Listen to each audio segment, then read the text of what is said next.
लेकिन जहन्नम खींच कर लाई जाएगी। जहन्नम के अंदर 70,000 लगामें पड़ी होंगी और जहन्नम को खींच कर लाया जाएगा।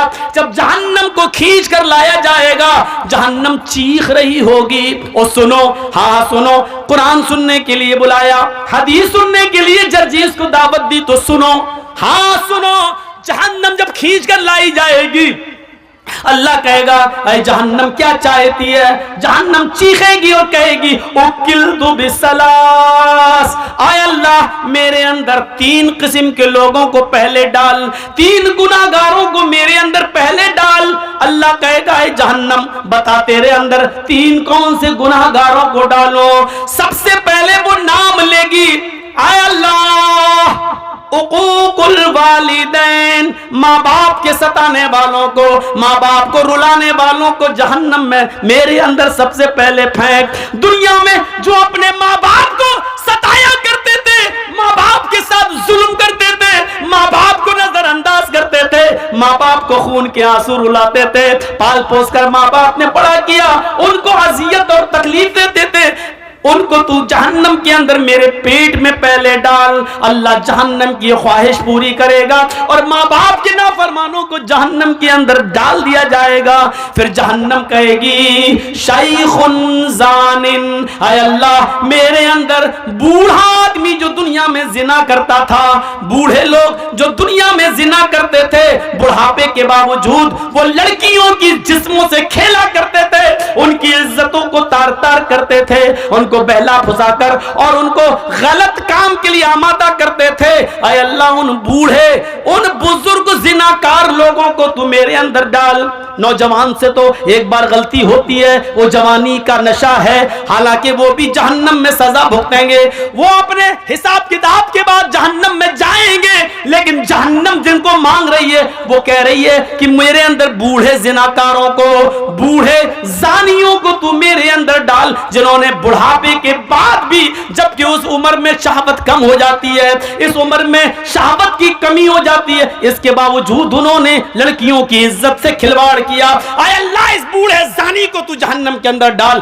अल्लाह बूढ़ा जना करने वाले बूढ़ों को भी जहन्नम के अंदर डाल देगा। कहे अल्लाह एक मखलूक और रह गई है, तू उसको भी मेरे अंदर डाल। अल्लाह कहेगा बता कौन सी मखलूक है? अल मुसव्विरून, जहन्नम चीख कर कहेगी तस्वीर बनाने वालों को, तस्वीर खींचने वालों को, फोटो बनाने वालों, फोटो खींचने वालों को अल्लाह जहन्नम मुतालबा करेगी, जहन्नम पूछेगी, जहन्नम अल्लाह से मांगेगी और अल्लाह जहन्नम की फरियाद पूरी करेगा और जहन्नम में इन तस्वीर बनाने वालों को, तस्वीर खींचने वालों को भी डाल दिया जाएगा। एक चीज होती है मजबूरी में किसी चीज की इजाजत देना। पासपोर्ट बनवाना है, जरूरत है। आधार कार्ड में आपका फोटो लगना है, जरूरत है, खींच सकते हो। बैंक में पासबुक के अंदर और बैंक में आपका फोटो लगना है, आप दे सकते हैं। ड्राइविंग लाइसेंस में आपका फोटो लगेगा, आप दे सकते हैं। ये चीज जायज है, जरूरत है, आप दीजिए। बिना जरूरत क्यों? एक आदमी वीडियो में किसी की तकरीर रिकॉर्ड करता है, लेकिन अपने पास रखने के लिए तो गलत है, लेकिन उसको आम करता है और जाहिर करता है और दूसरी जगह पहुंचाता है, तो एक जरूरत है। क्योंकि ये तकरीर आज जिक्रा में हो रही है, तो जाहिर है कि इसको यूपी और बिहार और उड़ीसा वाले नहीं सुन पा रहे हैं। अब वो चाहता है कि ये तकरीर जो जिक्रा में हुई पूरा हिंदुस्तान सुने, पूरी दुनिया सुने, और उसको नश्र करके दूसरी जगह पहुंचा रहा है। तो ऐसी जगह पर उसकी वीडियो बनाकर तकरीर की गर्ज से डाला जा सकता है, लेकिन उसमें कटिंग करके, ये हरामीपना है। जितने जलसे होंगे, एक भी जलसे में एंट्री नहीं। या तो मैं रहूंगा या जलसा। जलसे में अगर तुम रहोगे तो मैं नहीं बोलूंगा। अब इस शर्त के साथ मैं जलसा देने लगा हूं। आज मैंने 2 प्रोग्राम इसी शर्त के साथ दिए हैं। अब जो दे चुके हैं, जिनमें इश्तिहार छप गए हैं, उनमें तो जाना पड़ेगा, लेकिन आज से जो दे रहा हूं लंबे प्रोग्राम जो 2-3 महीने के बाद के, उनमें हम एक भी यूट्यूबर को बर्दाश्त नहीं करेंगे। आके दिखाओ आप। जलसे में ऐलान कर रहा हूं मैं इस बात का, स्टेज पे बोल रहा हूं इस बात का कि किसी को नहीं आने दूंगा। सोच समझ के आइएगा। हर इश्तिहार में अब छपा होगा, लिखा होगा कि किसी यूट्यूबर को इजाजत नहीं है। अब ये लिखा होगा और मैं लिखवाऊंगा, क्योंकि तुम अपनी हरकत से बाज नहीं आए हो और मुझे ऐसा करने पर तुमने मजबूर कर दिया है। चैनलों के नाम मालूम है मुझे, नहीं चाहता हूं कि नाम लेकर तुम्हें यहां रुसवा करूं और फिर तुम्हें लोग अनसब्सक्राइब करें। मैं चाहूं तो 5 जलसों में उन चैनल वालों के नाम लेकर सबको, हम जो है जिन्होंने सब्सक्राइब किए सबको हटवा सकता हूं। मैं सबको हम हटवा सकते हैं, इसको हटा दीजिए, इसको अनसब्सक्राइब कर दीजिए, सब मैं चाहूं तो कर सकता हूं। लेकिन जब तक तुमने कर दिया, लेकिन अब नहीं। तुमसे मैंने पनाह मांग ली है। तुमने मेरे आंसुओं की कदर नहीं की, तुमने मेरे मां के आंखों से गिरने वाले आंसुओं को नहीं देखा। रोई है मेरी मां नोटिस पढ़कर, उसको नहीं देखा। मां होती है, उसका कलेजा अंदर से रोता है। जब सुनती है टीवी पर मौलाना जर्जीज को दिखाया जा रहा है, रोती है, पता नहीं क्या करे। तुम नहीं जानते हो कि कितना खराब दौर चल रहा है। लोग बहाने ढूंढ रहे हैं, बेकसूर सही, लेकिन बेकसूर साबित करने के लिए 10 साल लग जाएंगे कि हम बेकसूर हैं। और 10 साल के बाद कोर्ट कहेगी कि जर्जीज साहब को बाइज्जत बरी किया जाता है, लेकिन वो 10 साल का हिसाब नहीं देगी। करो अपना हरामी पना, दिखाओ, जाओ। आज तक मैंने ये बात नहीं कही है, अब अल्लाह ही तुमसे निपटेगा। न मैं बद्दुआ दे रहा हूं, न दुआ दे रहा हूं तुम्हें। बस इतना ही कहूंगा कि अब अल्लाह ही तुम्हारी खैर करे और अल्लाह ही तुमसे निपटेगा। तुमने हमें रोने पर मजबूर कर दिया, परेशान करके रख दिया। तुमने कहा बदबू आ रही है, छोड़ दिया, लेकिन अल्लाह ने मना कर दिया। तो मेरे भाइयों, किसी को पावर नहीं है, अपनी मनपसंद चीजों को ले लो और अपनी मनपसंद चीजों को छोड़ दो। ये इस्लाम नहीं है। पसंद आए तब भी, ना पसंद आए तब भी लेना पड़ेगा। फजर में कौन उठना चाहता है? कोई उठना चाहता है? सर्दी के दिनों में होंठ से होंठ टकरा, सर्दी लग रही है, ठंडे पानी से वुजू बना रहा, कौन चाहता है कि अपने नरम गरम बिस्तर से उठे, कंबल हटाए, लिहाफ हटाए, रजाई को दूर करे, ठंडे पानी से वुजू बनाए और मस्जिद में जाए? कौन चाहता है? कोई नहीं चाहता है। दिल तो नहीं चाहता, लेकिन करना पड़ेगा, चाहे तुम्हारा दिल गवारा करे चाहे न करे, क्योंकि अल्लाह की जन्नत इतनी आसान नहीं है कि बिस्तर पर लेटे रहो, तुम उसके लिए उठकर 2 रकात नमाज भी न पढ़ सको और उम्मीद रखो कि अल्लाह तुम्हें जन्नत दे दे। तुम्हें नापसंद है, लेकिन तुम्हें करना पड़ेगा। इसलिए करना पड़ेगा क्योंकि ये अल्लाह का हुक्म है, यही इस्लाम है। और इस्लाम तुम्हारी मर्जी पर, हमारी मर्जी पर नहीं चलता। इस्लाम चलता है तो अल्लाह और उसके रसूल की मर्जी पर, अल्लाह और उसके रसूल की नाफिज करदा शरीयत के मुताबिक चलता है।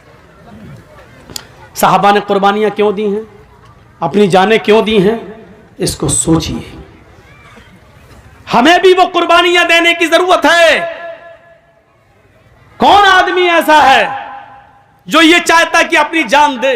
लेकिन साहबा, अल्लाह के रसूल मुझे इस जंग में ले चलिए, मैं चाहता हूं कि शहीद हो जाऊं, मैं चाहता हूं कि जंग लड़ूं, या तो काफिरों को मारूं या शहीद कर दिया जाऊं। अल्लाह के नबी उनको कबूल कर रहे हैं, ले रहे हैं, और वो जा रहे हैं और लड़ रहे हैं और शहीद हो रहे हैं। क्यों? क्योंकि अल्लाह के नबी ने फरमाया, शहीद जब कत्ल किया जाता है, उसके खून का पहला कतरा जब जमीन पर गिरता है तो अल्लाह उसके सारे गुनाह को माफ कर देता है। शहीद कयामत के दिन जब अपनी कब्र से उठेगा तो उन्हीं कपड़ों में उठेगा जिन कपड़ों में वो शहीद हुआ है, और उसी जगह से उसका खून बह रहा होगा, टपक रहा होगा, जिस जगह खंजर, जिस जगह तलवार या जिस जगह गोली लगी है। इस हाल में उठेगा कि उसके जिस्म से खून गिर रहा होगा। अल्लाह ताला उसके जिस्म से गिरते हुए खून को देखकर कहेगा, फरिश्तों, इस बंदे का क्या हिसाब लूं, इससे क्या पूछताछ करूं? ये तो मेरे लिए अपनी पूरी जमीन और जायदाद और जान सब कुछ देकर चला आया, इससे क्या मैं पूछूं? इसने तो सब कुछ मेरी राह में कुर्बान कर दिया था, इसने तो अपनी जान तक मेरी राह में दे दी थी। जाओ, मैंने इसको बख्श दिया, इसको जन्नत के अंदर दाखिल कर दो, इसको जन्नत के अंदर ले जाओ। फरिश्ते उसको जन्नत में ले जा रहे होंगे। फरिश्ते पूछेंगे, तुम्हारी कोई और तमन्ना है? जन्नत की नेमतों को शहीद देखेगा, जन्नत की नेमतों को शहीद देखेगा। फिर फरिश्ते पूछेंगे, कुछ और चाहते हो? तो फरिश्ते कहेंगे, हाँ, एक तमन्ना और है। कहा, क्या है? कहा है, फरिश्तों, अल्लाह से दुआ करो, अल्लाह से कहो, मेरी एक तमन्ना यह है कि वो मुझे दुनिया में दोबारा भेज दे, मैं मैं दोबारा जंग करना चाहता हूं, दोबारा काफिरों से लड़ना चाहूंगा, और फिर मैं चाहूंगा कि फिर मैं शहीद हो जाऊं, फिर मैं जन्नत में लाया जाऊं। क्योंकि शहीद का इतना बड़ा इज्जत, इतना बड़ा इकराम कि शहीद जन्नत की नेमतों को देखकर कहेगा, अल्लाह मैं चाहता हूं कि मुझे बार बार दुनिया में भेज, मैं बार बार कत्ल किया जाऊं और बार बार जन्नत में आऊं, और तू बार बार पूछे कि तेरी तमन्ना क्या है, मैं फिर कहूं कि अल्लाह मुझे दुनिया में भेज और मुझे कत्ल किया जाए और फिर मैं जन्नत में आऊं। जरा गौर करो कि शहीदों का इनाम कितना बड़ा होगा, शहीद का इनाम कितना बड़ा होगा कि शहीद जन्नत की नेमत में देखने के बाद भी हर उसमें है नहीं। फरिश्ते पूछ रहे हैं कुछ और चाहते हो? अब जन्नत में किसी चीज की कमी तो है नहीं, फिर भी फरिश्ते पूछ रहे हैं कुछ और चाहते हो? कि हाँ, क्या? दुनिया में दोबारा जाना चाहता हूं, नक्तुल, फिर कत्ल होना चाहता हूं, फिर जन्नत में आना चाहता हूं। ये तमन्ना होती है। लेकिन फरिश्ते कहेंगे नहीं, जो रूह एक बार हमारे पास आ जाती है वो दुनिया में दोबारा लौट कर नहीं जाती। अब तुम्हें दुनिया में दोबारा नहीं भेजा जाएगा। जब शहीद को दुनिया में दोबारा इंसान की शक्ल में नहीं भेजा जा सकता, यहां तो बहुत बड़े बड़े बुजुर्गों की रूहें आती हैं हमारे घरों में, शब बारात के हलवे खाने, खिचड़े खाने और पता नहीं क्या क्या करने। बड़े बड़े लोगों की रूहें आती हैं हमारे यहाँ, कहते हैं बुजुर्गों की रूहें आती हैं। मेरे भाइयों, कुरान कहता है जो रूह मेरे पास आ जाती है वो दोबारा लौट कर नहीं जाती। अच्छा एक बात बताइए, दुनिया में थर्ड क्लास की जिंदगी है, आदमी मर गया, अच्छे काम किया है, फिर वो आखिरत में चला गया, बरज़ख में चला गया, अब वो फिर फर्स्ट क्लास की जिंदगी से कोई थर्ड क्लास की जिंदगी में आएगा? मौलाना जर्जिस बहुत अच्छे नेक अमल किए, अब हम मर गए, अब हम मरने के बाद अल्लाह ने मुझे आला इल्लीन के अंदर मेरी रूह को दाखिल कर दिया, अब हम दुनिया में दोबारा आना चाहेंगे, उन नेमतों को छोड़कर दुनिया में हम दोबारा आएंगे, फिर फायदा क्या है? दुनिया की थर्ड क्लास की जिंदगी को छोड़कर हम फर्स्ट क्लास में अच्छी जिंदगी में गए हैं, फिर हम दुनिया में क्यों आना चाहेंगे? मेरे भाइयों, जो बुजुर्ग दुनिया की जिंदगी में अमल करके अल्लाह को प्यारे हो गए हैं, वो अल्लाह के पास से लौटकर दुनिया में दोबारा क्यों आना चाहेंगे? इतनी मोटी सी बात हमारी आपकी अकल में नहीं आती है। मेरे भाइयों, जिस आपके जिक्रा गांव के अंदर अगर मुझे पकड़ के मारा जाए, ठूसा जाए, अच्छा कमीने पिछली साल तू क्यों नहीं आया था, है बोल, ये अब पकड़ के कोई हमें बांध के मारे, फिर दोबारा हम जिक्रा गांव में प्रोग्राम देंगे? कभी नहीं देंगे। एक बार जो आदमी यहां मार खा चुका हो, दोबारा क्यों वो उस गांव में प्रोग्राम देगा? मेरे भाइयों, जो आदमी दुनिया में मुसीबतें बर्दाश्त करके, नेक अमल करके, फजर की नमाजों में सर्दियों में उठकर तकलीफें बर्दाश्त करके उसने अच्छी जिंदगी पाई हो, इल्लीन के अंदर मकाम पाया हो, जन्नत की खिड़की उसके लिए खोल दी गई हो, फिर वो दुनिया में दोबारा उससे कहा जाए चले तो दोबारा क्यों आएगा? फिर हम क्यों जाएं और अमल करें? फिर क्यों हम नमाजें पढ़ने के लिए जाएं? हमें अल्लाह ने जब ये इनाम दे दिया तो हम दुनिया में क्यों जाएं? मेरे भाइयों, फिर वो दुनिया में दोबारा तकलीफ उठाने के लिए क्यों आएगा? इतनी मोटी सी बात हमें और आपको समझना चाहिए। और यही बात हम बड़े प्यार से कहते हैं तो हमारे भाई कहते हैं, ओह ये आ गया मौलवी, जिसने इसकी तकरीर सुनी काफिर, इन दौर से निकलो। उत्तर प्रदेश के अंदर यही तो गेम खेला जा रहा है, लड़ो और लड़ाओ, मुसलमानों को आपस में बांटो। इलेक्शन के मौके पर इसको मंत्र पढ़वाया गया, क्यों जानते हो? मकसद सिर्फ जितेंद्र त्यागी नहीं है, मकसद है पूरा शिया समुदाय को अलग करना और सुन्नियों को अलग करना। ये दोनों अलग हो गए और शियों के वोट अगर बीजेपी को मिल गए तो बस बीजेपी 2022 के चुनाव में फिर आ रही है यूपी के अंदर। ये मकसद है। वरना ऐन चुनाव के मौके पर जो आदमी बाबरी मस्जिद से लेकर अब तक हमेशा विरोध करता आया हो मुसलमानों का, कुरान का, इस्लाम का, वो इलेक्शन के मौके पर किसी मंदिर पे जाकर धर्म क्यों चेंज कर रहा है? कर नहीं रहा है, ये बीजेपी के इशारे पर कराया गया है। ऐसे मौके पर करो ताकि हमें फायदा हो, चुनावी फायदा पहुंचाओ। मेरे भाइयों, ये होगा। दुआ करो इसका भी वही हश्र हो जो सलमान रश्दी का हुआ है, इसका भी वही हश्र हो जो तस्लीमा नसरीन का हुआ है। आपको मालूम है कुरान के ऊपर जिन लोगों ने एतराज़ात किए उनका हश्र क्या हुआ? तस्लीमा नसरीन ने पहले लज्जा किताब लिखी, इस्लाम पर कीचड़ उछाला, दूसरे लोगों ने बड़ी इज्जत की, आओ आओ बहुत अच्छा काम किया। जो मुसलमान होकर इस्लाम में कीचड़ निकाल सकती है वो ईसाई बनकर क्या ईसाइयत में कीचड़ नहीं निकाल सकती है? जो अपनी अम्मा में गलती निकाल दे वो दूसरे की बनाई हुई मुंह बोली अम्मा में गलती क्यों नहीं निकालेगी? जो सगी मां में गलती निकाल सकती है वो सौतेली मां में गलती क्यों नहीं निकालेगी? तो मेरे भाइयों सोचो, जब उसने ईसाइयत में भी गलतियां निकाली तो उसको उधर से भी धक्के मार के भगा दिया गया। धोबी का गधा न घर का न घाट का। यही हाल सलमान रश्दी का हुआ, यही हाल तस्लीमा नसरीन का हुआ, यही हाल तारिक फतेह खान का हुआ, और यही हाल इंशाअल्लाह जितेंद्र नारायण त्यागी का होगा। जब तक इनके बाप हैं जिंदा या हुकूमत में तब तक इसकी इज्जत है, और जब बाप ही नहीं रहेगा तो इसकी इज्जत भी नहीं रहेगी, और बाप जिंदगी भर नहीं रहेगा। यह आपको मालूम है ना, राहत इंदौरी ने कहा था जो आज साहिबे मसनद हैं कल नहीं होंगे, किराएदार हैं जाती मकान थोड़ी है। ये सब आने जाने वाली सरकारें होती हैं। जब तक बाप जिंदा है बेटे की इज्जत होगी, और बाप हटा तो बेटे का कोई पुरसाने हाल नहीं होगा। और दुआ करो कि इलाहुल आलमीन, इसने कुरान को जलील करने की कोशिश की, बारे इलाह तू इसको ऐसा जलील कर, ऐसा जलील कर, ऐसा जलील कर कि बाद में आने वाले लोगों के लिए इसकी जिंदगी और इसकी मौत दोनों निशाने इबरत बन जाए, दोनों लोगों के लिए मकाम इबरत बन जाए। ये दुआ करो मेरे भाइयों, क्योंकि ऐसे लोगों की मौतें ऐसी हुई हैं, ऐसी हुई हैं कि वो पूरी दुनिया के लिए मकाम इबरत बन गई। फिरौन की लाश जो कहता था ना रब्बुकुमुल आला, मैं तुम्हारा रब हूं, क्या हुआ? समंदर में डूबा, गर्क किया गया। डूबा तो कोई उसको बचाने वाला नहीं हुआ। अपने आप को रब कहने वाला भी क्या कहता है? आमन्ना बे रब्बिल आलमीन, रब्बे मूसा व हारून, मैं मूसा और हारून के रब पर ईमान लाया। वो चीख रहा था जब समंदर में डूब रहा था, लेकिन उस वक्त अल्लाह ताला ने फिरौन के ईमान को और उसके इस्लाम को कबूल नहीं किया।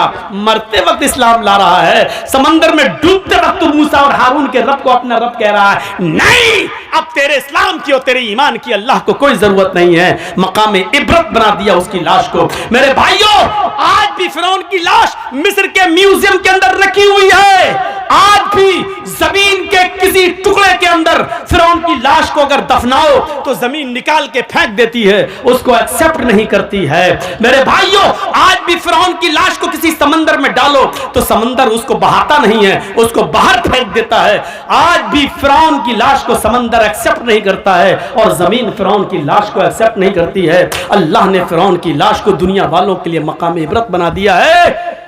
जितेंद्र नारायण त्यागी का भी यही हाल होगा।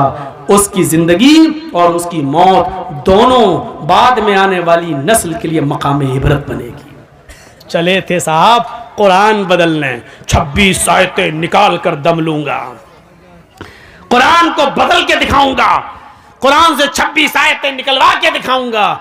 चले थे कुरान को बदलने, अल्लाह ने ऐसा बदला कि देख, जो हमारी किताब को बदलने का ख्वाब देखते हैं वो खुद बदल जाते हैं।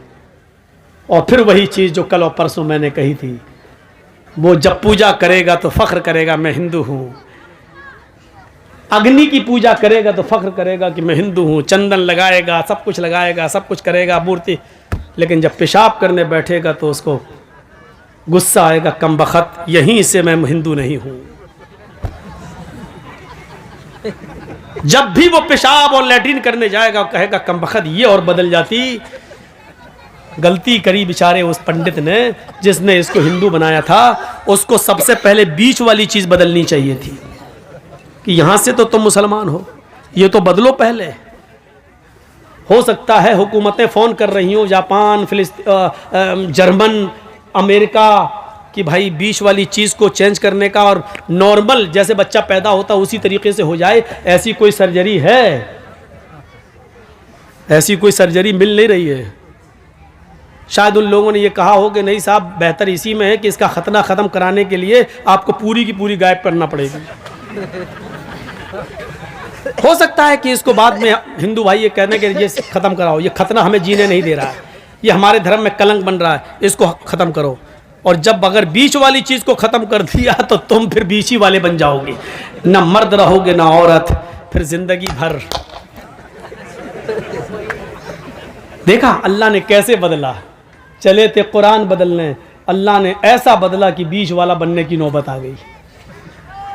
अगर ऑपरेशन हो गया और बीच वाली चीज कट गई तो फिर रह क्या गया, और अगर नहीं बदली तो जिंदगी भर साला कोसता रहेगा अपने आप को, कमबख्त, हो सकता देखे भी नहीं, हट ऐसे करके भाग जाए। जनेऊ कहां बांधेगा, जनेऊ सोचो कहां पहुंचा दिया अल्लाह ने। और पेशाब तो आदमी दिन भर में 2-3 बार तो करता ही करता है, यानी इसको एहसास होगा कि हमने क्या किया है। कभी हो ना हो पेशाब करते वक्त एहसास जरूर होगा। अब हो सकता है कि एक मौके पर और एहसास हो, अब तो त्यागी हो गए ना, तो अब बीवी तो छोड़ के भाग गई है, अब उधर उनकी शादी हो सकती है, 7 फेरे लग सकते हैं, तो हो सकता है कि उस औरत से अपनी उस बीवी से जब मिलने जाए तब वो भी कहे हट हट, तू तो मुसलमान है, हम तो हिंदू से शादी किए, तुझसे थोड़ी किए, और अगर हिंदू है तो फिर तू हिंदू वाली मशीन लेके आ। अब सोचो कि कितनी जगह ये फटकार, अच्छा सिर्फ सोचो बस, अल्लाह ने कितना जलील कर दिया है इसको, कहां पहुंचा दिया है इसको। इसलिए कभी कुरान का मजाक मत उड़ाना मेरे भाइयों, कभी हदीस का मजाक मत उड़ाना। हम गुनाहगार हैं, अपने आप को गुनाहगार समझना, लेकिन कभी ये मत कहना कि मोहम्मद रसूलुल्लाह ने ऐसा क्यों कहा। नहीं, सहाबा किराम ने अपने खून से सींचा है इस इस्लाम को, कभी मजाक मत उड़ाना। मौलवी जर्जीस ने फोटो तस्वीरें सब बताई हैं, इसको अपने दिल पर मत लेना, ये सोचना कि जर्जीस ने सुनाया क्या है, ये उसी नबी का फरमान है जिस नबी का पीछा इस तयागी ने किया है। 12 और नबी की 11, मोहम्मद की 11 बीवी, एतराज करता था ना, मोहम्मद की 11 बीवी पर बड़ा एतराज था। जिस धर्म में गया है उस धर्म में कृष्ण कन्हैया जी की 16,108 थी। चला मुंह, खोल अपना थूथड़ा, क्या बोलेगा, चुपचाप है, खामोश है, नहीं बोल पाएगा, नहीं बोल पाएगा। क्यों? जिस मकसद के लिए गया है वो उसको पूरी हो रही है, केसों से बचने के लिए, और जो घोटाले और घपले किए तो उससे बचने के लिए, और मजीद दौलत पाने के लिए जहां गया था। इंसान दौलत के लिए इंसान क्या करता है, इसलिए हजरत अली रजी अल्लाह तआला अन्हु ने फरमाया था, इर्तहलतिद दुनिया मुदबिरतन वर्तहलतिल आखिरतु मुकबिलतन वलिकुल्लि वाहिदतिन मिनहुमा बनून कूनू मिन अबनाइल आखिरा वला तकूनू मिन अबनाइद दुनिया। सुनो मेरे भाइयों, हजरत अली ने क्या कहा था, बुखारी शरीफ की हदीस के अल्फाज हैं। हजरत अली कहते हैं, इर्तहालतिद दुनिया मुदबिरतन, लोगो ये दुनिया जो है जिसके पीछे तुम पड़े हो, सोना और चांदी, दौलत, पैसा और माल जिसके पीछे तुम पड़े हो, ये दुनिया तुम्हें पीठ दिखाकर भाग रही है। वर्तहलतिल आखिरतु मुकबिलतन, और आखिरत तुम्हारे सामने आ रही है, आखिरत तुम्हारे सामने आ रही है।